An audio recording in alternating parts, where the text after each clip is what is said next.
2017 Reserve Series continues with Raspberry Truffle Wake and Bake, brewed with pure liquid cocoa, raspberry, and coffee from Jittery Joe's.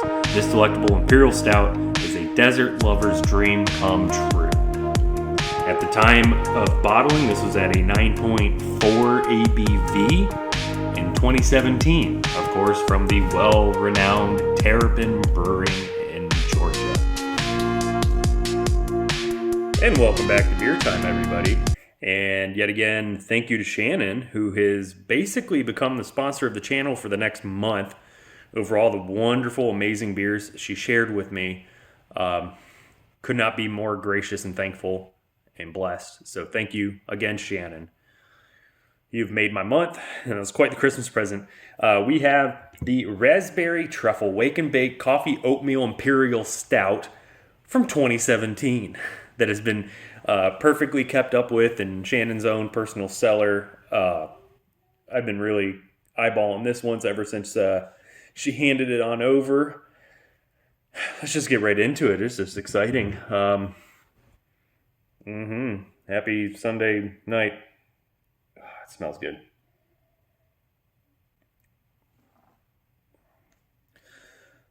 So, let's preface this with, I am a giant raspberry truffle fan.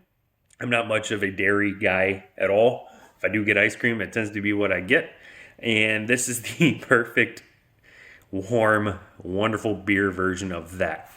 And also, if anyone's wondering, the Wake and Bake is technically a coffee stout, and it is actually made with Jittery Joe's coffee, which I've actually been lucky enough to find not too long ago. I've already gone through the whole can. We just use this as our new coffee can, but it was actually pretty good bean. It wasn't anything like exceptional, but it was just a good solid, like medium to bold bodied darker bean. Was really good, but we like the can, so we keep it around. It's our new coffee can, but it does exist. You can get it. It was like $20, so keep that in mind. It was outrageous, but it does exist. You can get it. I got like locally, which is very odd, but also I do live in Georgia, so that made it a little bit easier for me. But back to the beer.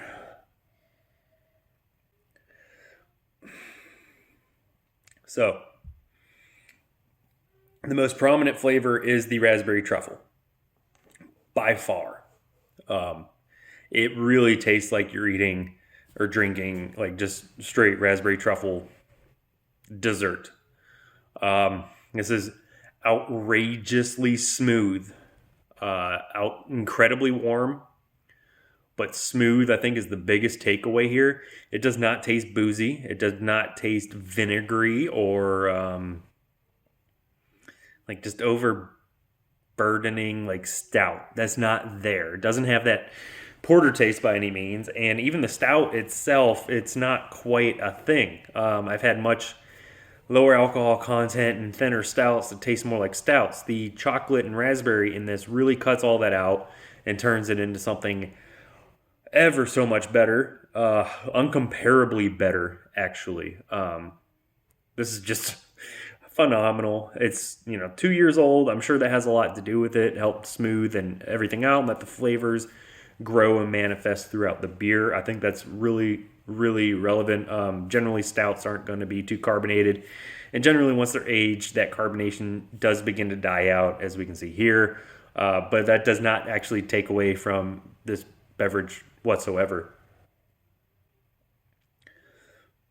I'm really sad I only have one bottle of this. Like, my goodness, is this exceptional. I know these were like kind of the one-off variant things that you got to get at the Terrapin Brewery kind of situation. There might be some more fine beer stores that exist that would have them, but it's obviously not going to be the 2017 variation that we are talking about currently.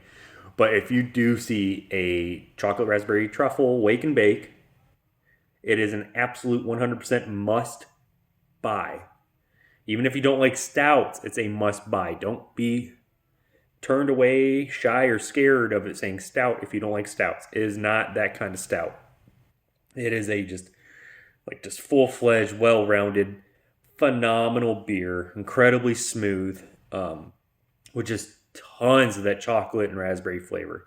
You're not going to go wrong. You're not going to be disappointed. It's going to be well worth your money. Just trust me on this one, all right? And with that being said, we'll see you next time.